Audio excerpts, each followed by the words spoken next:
Don't ask me what it is. I don't know, but it's yummy.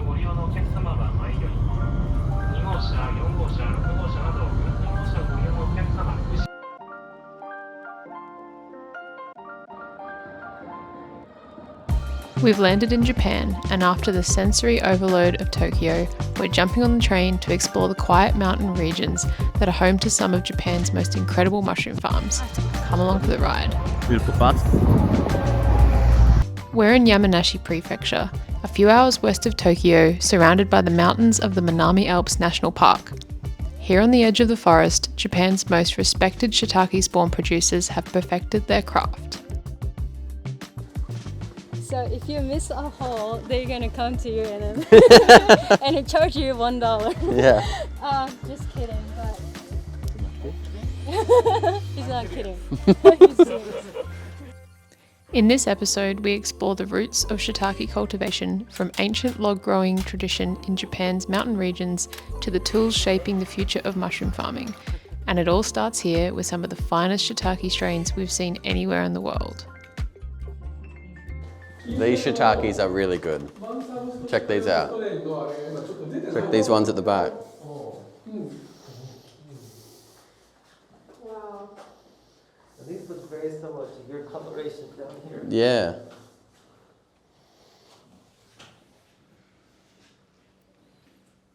So having a look at some shiitake logs over here. And these are all inoculated on the oak here in Japan. And these logs are only around 4 to 5 months since they were inoculated, which is quite quick, but what they use is sawdust spawn.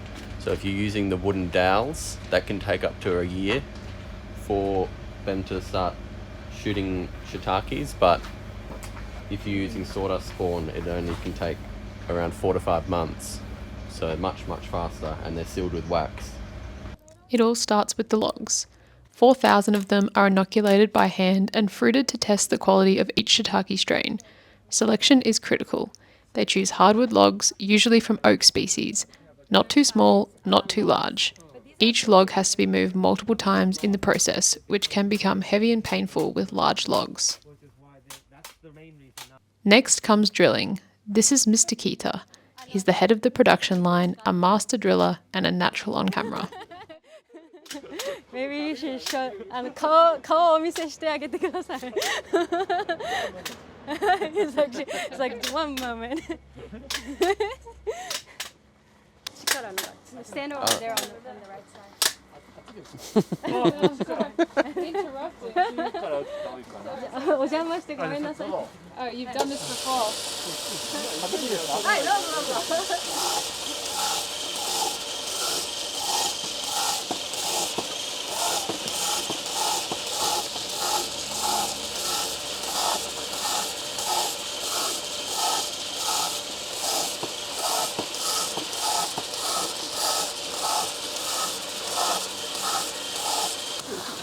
So, since these are for quality control, we make more holes than normal. If you can see it, he's a master driller, and when you see the hole, there's no burr. It's super easy to inoculate, and yeah. Each hole is filled with sawdust spawn using a custom inoculation tool. They use sawdust spawn rather than plug spawn, as they can get fruits from the logs in just 4 to 5 months. That's 3 times faster than plugs. Now it was Mickey's turn to try. No pressure. So you pull it. Yeah, there you go. There you go. Yeah, that's good. It's pretty. That's a good one. Yeah, and then when you pull it, you want to keep it level. Like,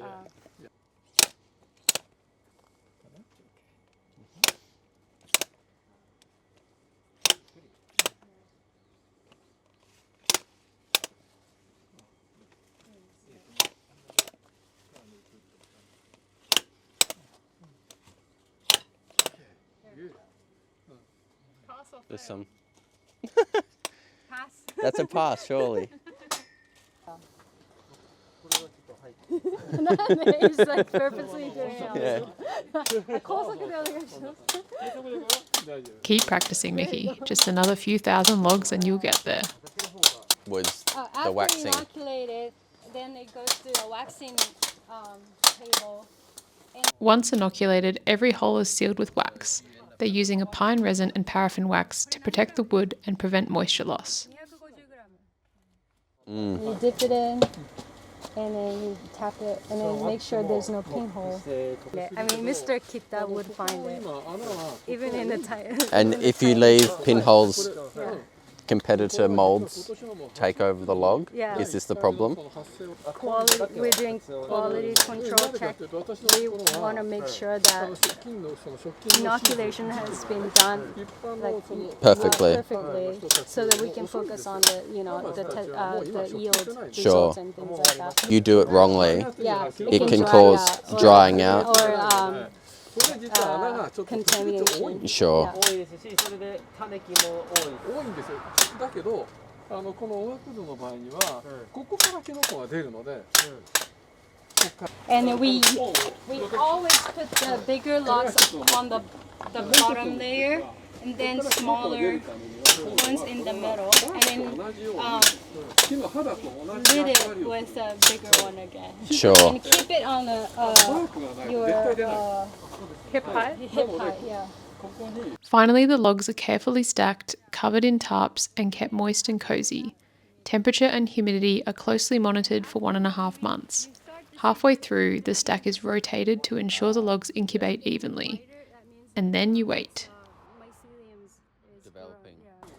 Other growers, Yeah, they stacking them like this in forested areas. right. That's for I guess natural harvesting. natural harvesting. Yeah. There are several ways to stock them.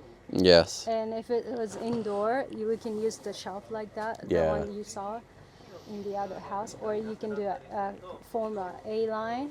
You have something to lean on, and then Yeah, I saw this in your photo. Yeah, on the And do you have to induce them to fruit, or do they fruit naturally? for indoor, you always water shock it. Okay.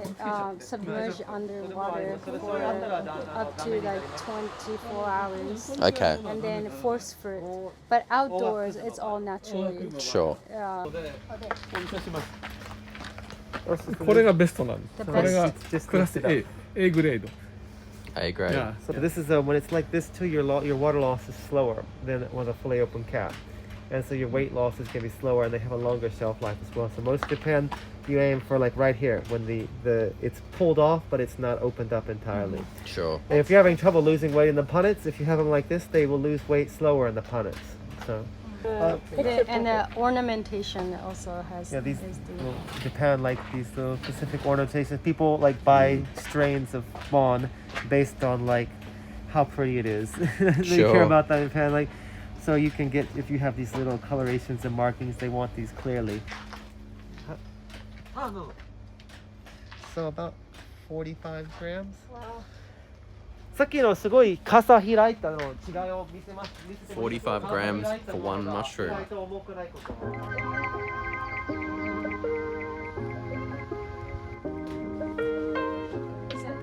A グレード。 A grade. Nothing is rushed here. Everything is deliberate. And maybe that's why the shiitakes are so damn good. Even the blocks left as trials, unattended and left to their own devices, were fruiting shiitake the likes of which we had never seen before. We were incredibly grateful to be hosted by Mr. Iba, Mayu, and the team at Fujishukin, and to witness firsthand the dedication behind the scenes. In Australia, we're still in our infancy when it comes to shiitake cultivation. Here, it's an art form.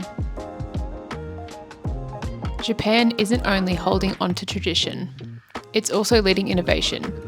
At places like Sakato and Nakamura Manufacturing, equipment is being built for the next generation of mushroom farming, shifting from log-based to bottle and bag systems. From bag fillers to bottle sterilisation systems, these tools are designed for efficiency and scale. 1,200 grow kits an hour. Pump machine. And we'll see many of them in action in our next episode at Tsukiyono Shiitake Farm, where you'll see how modern systems are being used to scale up shiitake production while preserving Japanese quality. See you there. is my country. Cream bun in a bag. Hot latte in a bottle. All day long. Fuji.